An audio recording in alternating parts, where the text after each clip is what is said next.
Hey sports fans, Coach Nick here and welcome to BBallBreakdown. Today I'm here with Richard Jefferson of the Cleveland Cavaliers and I thought we could talk a little bit about shooting with you. So do you have a sense of like what the most common action is in your offense to get you your three-point shots?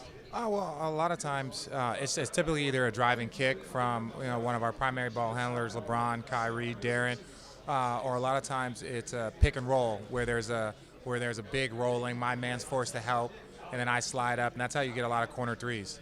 So how important is it for your offense to attack on the catch to force that defense to collapse? Well, like I said, our primary ball handlers do most of the heavy lifting, and so what they do is they drive, they attract attention, and so after that, that's where guys like myself and a lot of our other perimeter guys, that's where we get our advantage. So they drive, our man's forced to help, they kick it to us. Now it's about shot or drive. So if I don't have immediate shot, then I typically try and drive because that's where I have the advantage.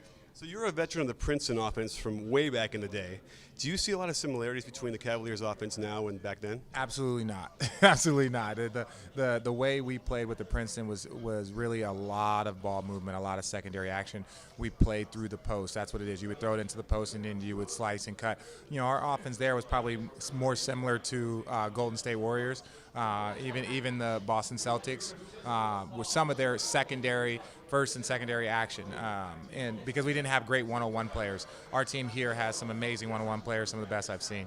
Wow. Now let's talk a little bit about defense because I'm kind of curious. Do you have an overall arching philosophy like no middle kind of a defense? Well, yeah, I think that's primary, but I think a lot of the great players now, it's just about playing them straight up. There's things that you try and do. You try and stay on individuals' bodies. You try not to let them get too much space. But the great players now, it's not about no middle. It's about forcing them to probably their weaknesses. Are you one of those guys that studies a lot of film? No. No. I'm one of those guys that has to find out when we get these young players like who I'm guarding. But I've been fortunate, man, to be in this league for so long that I have a fairly good feel on who I have to guard, what my responsibilities are, and how to do it to the best of my ability. So, I probably watch triple the film when it comes to the playoffs of making sure we know what we need to do.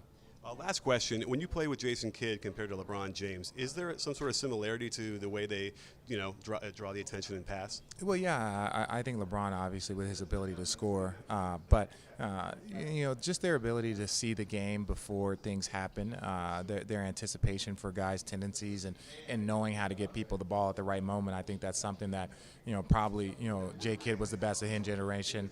I think LeBron's probably the best of his. So I was fortunate to play with two of them in their prime. Thanks so much for joining us, and don't forget, sports fans, at BBallBreakdown, not a channel, we're a conversation. You in? Are you in, Richard? Oh, I'm always in.